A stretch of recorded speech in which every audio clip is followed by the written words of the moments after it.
कहानी। मौन की आवाज खामोश लड़की। नदी के किनारे बसे गांव नंदपुर में एक लड़की रहती थी जिसका नाम काव्या था। वह बचपन से बोल नहीं सकती थी।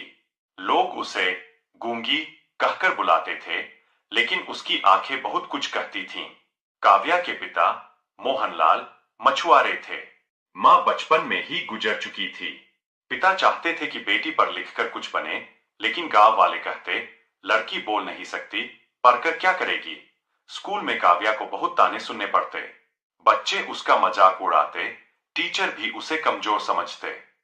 तानों का झर काव्या को बहुत परेशान कर देता था, लेकिन वह कभी हार नहीं मानी। एक दिन क्लास में मास्टर जी बोले, जो कविता सुनाएगा उसे इनाम मिलेगा। काव्या चुप रही, लेकिन उसने कागज पर कविता लिख दी। मास्टर जी पढ़े, सब हैरान रह गए। पहली बार लोगों ने उसकी प्रतिभा देखी। एक साल बरसात बहुत ज्यादा हुई। नदी उफान पर आ गई। एक रात गांव में बाढ़ आ गई। लोग घबरा गए और सभी लोग भागने लगे। काव्या ने देखा कि स्कूल की इमारत में कई बच्चे फंसे हैं। वह बोल नहीं सकती थी, लेकिन उसने ढोल बजाया, हाथों से इशारे किए, सबको सावधान किया। उसकी कोशिश से कई जानें बच गईं।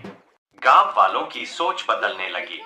वही लोग जो उसका मजाक उड़ाते थे, अब सिर झुकाकर कहते हैं, बेटी तू तो हमारी आवाज बन गई, सरकार से मदद आई। काव्या को विशेष स्कूल भेजा गया। उसने संकेत भाषा सीखी और दूसरों को भी सिखाने लगी। अब उसके जीवन में एक नई उड़ान आई। सालों बाद काव्या एक प्रसिद्ध लेखिका और समाज सेविका बन गई, और उसने एक किताब लिखी। उस किताब का नाम था मौन की आवाज। वह किताब बोल ना पाने वालों की भावनाओं की आवाज बनी।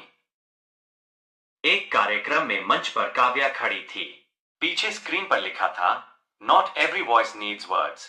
इसका मतलब है कि हर आवाज शब्दों की मोहताज नहीं होती। पूरा हॉल तालियों से गूंज उठा। इस कहानी से हमें यह सीख मिलती है कि sometimes weakness becomes the greatest strength. मतलब कि कमजोरी ही कभी कभी सबसे बड़ी ताकत बन जाती है।